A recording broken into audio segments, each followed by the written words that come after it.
चौधरी और न्यूज़ अड्डा पे आप सभी का स्वागत है। जय हिंद, जय भारत। जहांगीरपुरी को लेकर के राजनीति शुरू हो गई है। तौकीर रजा जहां बोल रहा है कि भारत में एक बार गृह युद्ध की शुरुआत हो गई है और एक बंटवारा और होगा, यह महाभारत होकर रहेगा। वहीं सपा के जो सांसद हैं वो भी इससे बाज नहीं आ रहे हैं। आज वो जहांगीरपुरी जा रहे हैं और उन्होंने भी विवादित बयान दिए हैं। ये सारी चीजें हम आपको दिखाएंगे। तौकीर रजा क्या बोला, सुनिए। खुश हो, मूक दर्शक बने हुए, अंधे और बहरे बने हुए, ऐसा लगता है तुम महाभारत के धृतराष्ट्र हो। क्या नाम था उनका, वो जो अंधे महाभारत में थे, यही थे। तो धृतराष्ट्र की वजह से ही अगर धृतराष्ट्र अंधे और बहरे न बने रहे होते और वो तमाम बेईमानी न देखते रहे होते तो महाभारत ना हुई होती। और अगर नरेंद्र मोदी धृतराष्ट्र की भूमिका से बाहर नहीं आए तो हिंदुस्तान में भी महाभारत होने से कोई बचा नहीं सकता, क्योंकि आतंकवादियों के हौसले बहुत बुलंद हैं और पुलिस और प्रशासन और हुकूमत का सहयोग उनको बराबर मिल रहा है। ये देश के लिए बहुत घातक और बहुत ख़तरनाक बात है। ख़ास तौर से मैं विपक्ष के बारे में कहना चाहूँगा। केजरीवाल साहब की, अरविंद केजरीवाल हमारे दोस्त हैं, सरकार उनकी है, लेकिन उनका कहना है कि पुलिस मेरे कब्ज़े में नहीं है, लेकिन प्रशासन आपका है। प्रशासन के बगैर पुलिस कोई एक्शन कैसे ले सकती है? दिल्ली की हुकूमत की मर्जी और मंशा के बगैर और उनको कॉन्फिडेंस में लिए बगैर अगर कोई वहाँ कार्रवाई की गई है, किसी किस्म की कार्रवाई की जा रही है, तो वो अपराध है। तो हुकूमत अगर खुद अपराध कर रही है तो इससे बड़ा अन्याय और दुर्भाग्य क्या हो सकता है? तो अखिलेश यादव मूक दर्शक बने हुए हैं।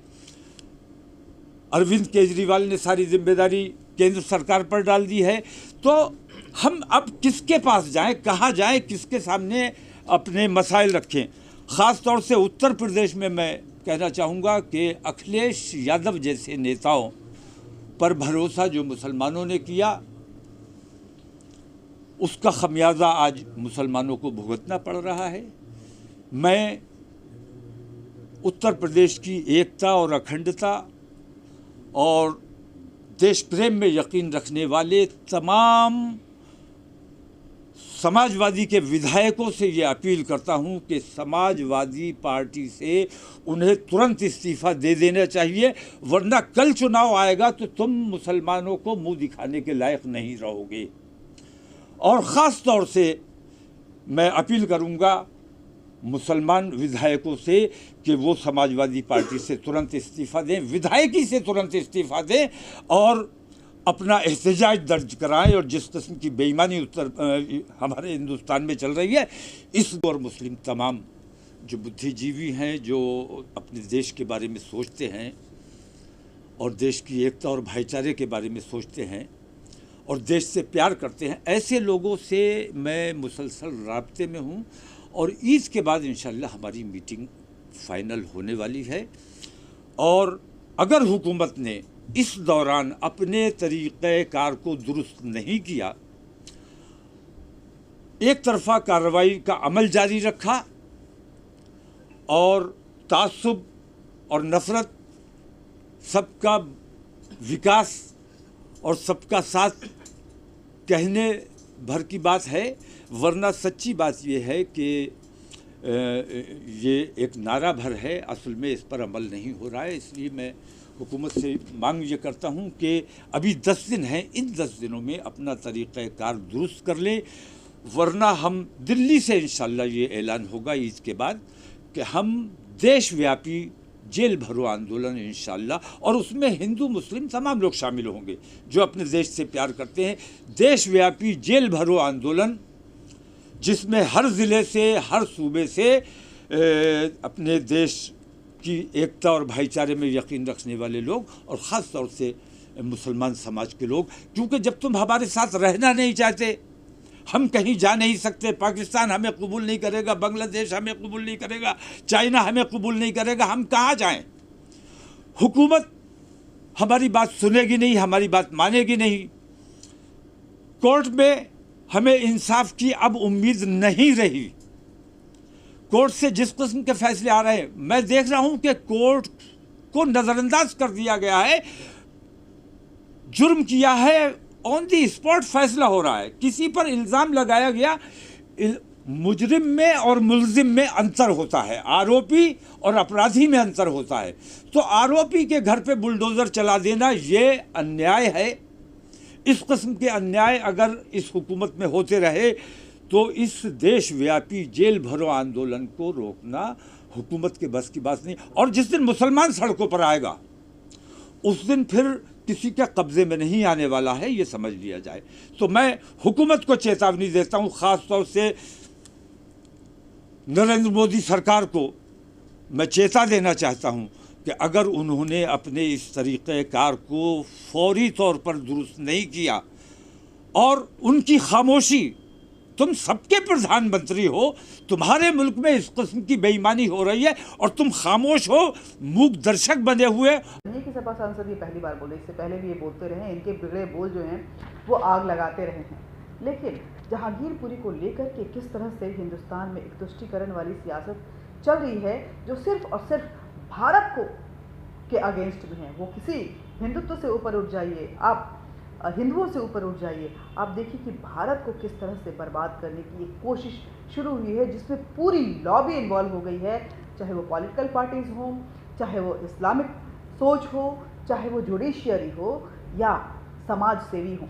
देखिए दिल्ली में अगर देखें, जहांगीरपुरी को सिलसिलेवार ढंग से समझने की कोशिश करें तो सुबह 10 बजे दिल्ली के जहांगीरपुरी में बुलडोज़र चलने की कवायद, बुलडोज़र को लेकर के जो इतना हंगामा बरपा हुआ है, कपिल सिब्बल और सारे लोग विधवा विलाप छाती पीट कर रहे हैं, पत्थरबाजों की बचाई कर रहे हैं, उसको मैं बता रही हूँ। 10 बजे जहांगीरपुरी में बुलडोज़र चलने की शुरुआत होती है। 1 घंटे बाद सुबह 11 बजे ये मामला सुप्रीम कोर्ट में एकदम मैराथन दौड़ के साथ सारे लोग, वही चेहरे, वही जो कश्मीर के पत्थरबाजों को बचाते थे, वो जहांगीरपुरी के पत्थरबाजों को बचाने के लिए भी सुप्रीम कोर्ट पहुँच गए। और ये याचिका जो है चीफ जस्टिस NV रमन्ना की बेंच के सामने उठाया गया और तुरंत आधे घंटे के अंदर सुप्रीम कोर्ट ने बस जो पिछले 5-7 दिनों से पूरा मामला चल रहा था, जिसमें कि मुख्य आरोपी कॉन्फिडेंस के साथ ऐसे करते हुए कोर्ट जाता है, कोर्ट को भी ठेंगा दिखा रहा है, कानून व्यवस्था को ठेंगा दिखा रहा है, उस मामले को सुप्रीम कोर्ट की इस बेंच ने सिर्फ 2 मिनट सुना और स्टे ऑर्डर दे दिया। जहांगीरपुरी में स्टे लगा दिया। मुश्किल से पूरी बहस दोनों पक्षों को की जो है वो आधे घंटे थे, जिसमें कि जो दूसरा पक्ष है वो स्टे को डिनाई करने की बात कर रहा था, वो नहीं लगाने का विरोध कर रहा था वो। लेकिन आधिकारिक रूप से कोई कागज़ MCD के पास नहीं पहुंचा था। यथास्थिति बनाए रखने को लेकर के जो आदेश आए थे उसके कागज़ MCD के पास नहीं पहुंचे थे। तब बड़ी बिंदी गैंग, यानी कि विंदा करार gang, communist gang, liberal gang, leftist gang की लीडर बृंदा करार जो हैं वो देश विरोधी रंगमंच पर प्रकट हुई और अपनी अदाओं के साथ वो जहांगीरपुरी पहुंची। और बृंदा करार भागी भागी जब जहांगीरपुरी आई तो बुलडोज़र के सामने खड़े होकर वो बोलने लगी कि सुप्रीम कोर्ट के आदेश की कॉपी वहाँ सीनियर अधिकारियों को मतलब कि वो लेकर आई सुप्रीम कोर्ट के आदेश की कॉपी। बताइए, ऑफिशियल पर्सन है क्या वो सुप्रीम कोर्ट की? कहाँ से आई इतनी जल्दी उनके पास ये कॉपी, और वो लेते हुए वहाँ कैसे पहुँच गई? ये तो सुप्रीम कोर्ट की अथॉरिटी की तरफ से, रजिस्ट्रार की तरफ से MCD को पहुँचनी चाहिए थी, लेकिन वो कॉपी वृंदा करार अपने हाथों में लेकर MCD को देती हैं। बुलडोज़र की कार्रवाई पे रोक लगाने की बात करती हैं, सामने खड़ी हो जाती हैं एकदम फिल्मी अंदाज में, रंगमंच की कलाकार की तरह बड़ी बिंदी लगाए हुए। याद कीजिए कश्मीर फाइल के उस डायलॉग को, सत्ता भले उनकी हो लेकिन सिस्टम तो हमारा है। उसी सिस्टम, ये सिस्टम उन्हीं लेफ्टिस्टों का है, उन्हीं सो कॉल्ड सेकुलरिस्टों का है जो इस देश को बर्बाद करना चाहते हैं। जब भी इस देश के कदम आगे बढ़ते हैं, कैसे रोका जाए उसको, इसके लिए पूरी कवायद में जुट जाते हैं। अब सवाल ये है कि जब भी देश के जिहादियों पर एक्शन होता है, बांग्लादेशियों और रोहिंग्याओं पर कार्रवाई होती है, तो आखिर सुप्रीम कोर्ट की छाती क्यों फटने लगती है? सुप्रीम कोर्ट को जो पत्थरबाजी पे सुओ मोटो लेना चाहिए था, स्वतः संज्ञान लेते हुए कार्रवाई के आदेश देने चाहिए थे, लेकिन कार्रवाई को रोकने के लिए सुप्रीम कोर्ट त्वरित आदेश पार करता है सुप्रीम कोर्ट के छत में कि कलेजे में दर्द शुरू हो जाता है। देश में सामने एक बार फिर सुप्रीम कोर्ट के अंदर बैठे कम्युनिस्ट जिहादियों के बीच के कनेक्शन जो है वो एक्सपोज हो चुका है। सुप्रीम कोर्ट कोई पहला मौका नहीं है। शाहीन बाग में लोग त्राहिमाम कर रहे थे, लेकिन सुप्रीम कोर्ट उनके साथ खड़ी हुई थी और जब तक वो दंगों में तब्दील नहीं हुआ तब तक सुप्रीम कोर्ट को इस पर खैर सुप्रीम कोर्ट उसके बाद भी एक्शन, वो फिर उसके बाद ही अपने आप दंगा ख़त्म हो गया, क्योंकि हिंदू मरे तो जो लेफ्ट लिबरल हैं हिंदुत्व और हिंदू को जब मारते हैं तो उनके कलेजे को ठंडक पहुंचती है और सुप्रीम कोर्ट इस नेक्सस में कहीं ना कहीं सामने दिखता है। रोहिंग्या बांग्लादेशी घुसपैठियों को वापस भेजने की मांग वाली जनहित याचिका 2017 में सुप्रीम कोर्ट के सामने लंबित है, लेकिन अभी तक इस पर कोई कार्रवाई नहीं हुई है। राज्य सरकार को नोटिस जारी हो चुका है, लेकिन इन 5 सालों में राज्य सरकार की तरफ से यानी कि केजरीवाल सरकार की तरफ से कोई भी जवाब है वो दाखिल नहीं किया गया है, रिप्लाई फाइल नहीं किया गया है। आज तक घुसपैठियों को निकालना चाहते हैं या नहीं चाहते हैं, उनको किस तरह से देखते हैं, केजरीवाल अभी तक कोर्ट को नहीं बता पाए हैं। जबकि सेक्रेटेरिएट और सुप्रीम कोर्ट की दूरी को अगर देखें तो महज आधे किलोमीटर की दूरी है। लाखों रोहिंग्या और करोड़ों बांग्लादेशियों देश में अवैध रूप से रह रहे हैं, उस पर सुप्रीम कोर्ट संज्ञान क्यों नहीं ले रही है? आखिर इस देश के नागरिक कहाँ जाएंगे? इस देश के हिंदू को क्या वो घर से निकालना चाहती है सुप्रीम कोर्ट? उनको इस देश निकाला देना चाहती है? सुप्रीम कोर्ट को ये समझना चाहिए कि आखिर उनके अधिकारों को स्टैब्लिशमेंट कैसे होगा। वो घटना कोई भूल नहीं सकता है जब बंगाल में चुनाव जीतने के बाद टीएमसी मुस्लिम गुंडों अनुसूचित जनजाति के हिंदुओं का जिस तरह से क्रूरता से दमन कर रहे थे, उनका रेप कर रहे थे, उनके घरों को जला रहे थे, उनको मार रहे थे, वो पलायन को मजबूर हो गए थे और सुप्रीम कोर्ट इस पर भी चुप्पी साधे हुए सो रही थी गहरी नींद में। स्वतः संज्ञान तब याद नहीं आया था सुप्रीम कोर्ट को। सुप्रीम कोर्ट को जगाने के लिए याचिका दायर की गई थी। उस वक्त याचिका 1-2 हफ्ते तक पेंडिंग पड़ी रही। सुप्रीम कोर्ट को सुनने की फुर्सत नहीं रही थी। इन 2 हफ्तों के अंदर बंगाल में हिंदुओं का खून बहता रहा और सुप्रीम कोर्ट चुपचाप तमाशा देखती रही। खून बहता रहा और न्यायाधीश की नींद गहरी होती गई और गहरी होती गई और सुप्रीम कोर्ट ने कोई संज्ञान नहीं लिया। उस याचिका पे सुनवाई में जल्दीबाजी नहीं दिखाया गया सुप्रीम कोर्ट की तरफ से। पूरा देश न्यायपालिका की तरफ टकटकी लगाए रहता है कि यहाँ तो न्याय जरूर मिलेगा, लेकिन यहाँ इस अदालत में सुप्रीम कोर्ट के इस दरवाजे पे हिंदुओं को, राम भक्तों को न्याय नहीं मिलता है। सुप्रीम कोर्ट और न्याय करेगा और उन हिंदुओं की चीखों को न्यायाधीश साहब सुनेंगे। हमारे जो सुप्रीम कोर्ट है वो कहीं ना कहीं ये करेगी, लेकिन अफसोस कि न्यायाधीशों के कानों में के पर्दों पर कोई कंपन नहीं हुआ, जूं तक नहीं रहेगा। असंवेदनशीलता और मानवीयता की पराकाष्ठा तो तब हुई जब बंगाल में जारी हिंसा के बीच याचिका को पेंडिंग छोड़कर न्यायाधीश ग्रीष्मकालीन अवकाश पे चले गए थे। उसमें छुट्टियां उनके लिए ज़्यादा इंपॉर्टेंट थी। जब निकिता तोमर पर गोली चली तो वीडियो पूरे देश ने देखा। जिहादी के निकाह के लिए कहा गया, निकिता नहीं मानी तो उस पर सरेआम गोली चला दी गई, जैसे हरियाणा का बल्लभगढ़ कोई पाकिस्तान हो गया हो। तब कहाँ थी सुप्रीम कोर्ट? सुप्रीम कोर्ट तब भी स्वतः संज्ञान नहीं दी। उनकी नींद नहीं खुली, वो सोए हुए थे। वो इंतज़ार कर रहे थे कहीं जेएनयू से, कहीं जहांगीरपुर से इस तरह की घटनाएं आएँ ताकि त्वरित कार्रवाई की जाए। भारत की न्याय व्यवस्था भारत के लोगों पर अंग्रेजों द्वारा थोपी गई एक ऐसी यातना है जो आज भी इस देश के आर्यन, इस देश के सनातनियों को पर कोड़े बरसाता है। देश के सैकड़ों अदालत में 4.5 करोड़ के केस जो हैं वो पेंडिंग है। आप समझ सकते हैं, 4.5 करोड़ केस पेंडिंग हैं, लेकिन सुप्रीम कोर्ट उन केसों को ख़त्म करने की बात नहीं करता है। ये जो कानून व्यवस्था को बनाए रखने के लिए पुलिस कार्रवाई करती है तो उस पर कैसे लगाम लगा जाए, स्टे किया जाए, इस पे सुप्रीम कोर्ट जरूर कार्रवाई करती है।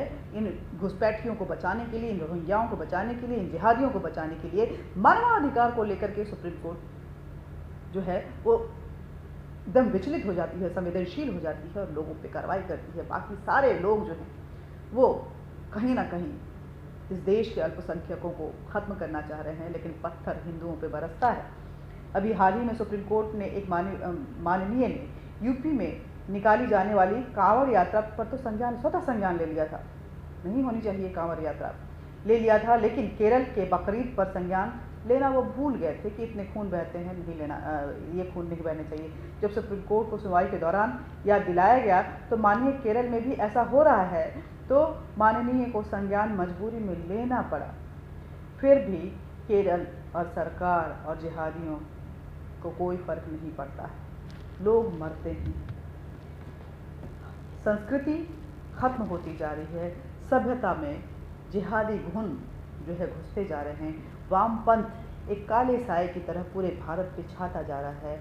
सुप्रीम कोर्ट इन सब पे चुप्पी साधे रहती है। सुप्रीम कोर्ट मानवीय अधिकार को लेकर सिर्फ पत्थरबाजों को याद करती है और स्वतः संज्ञान लेती है, त्वरित कार्रवाई करती है। आप और हम कहाँ हैं, हिंदू इस देश में कहाँ हैं? मुझे हिंदू होने पे कोई गुरेज नहीं है, इसलिए मैं हिंदू हूँ, मैं पत्रकार हूँ, लेकिन मैं हिंदू हूँ और आज हिंदुओं को खतरे में पा रही हूँ, इसलिए मेरी आवाज़ मुखर है।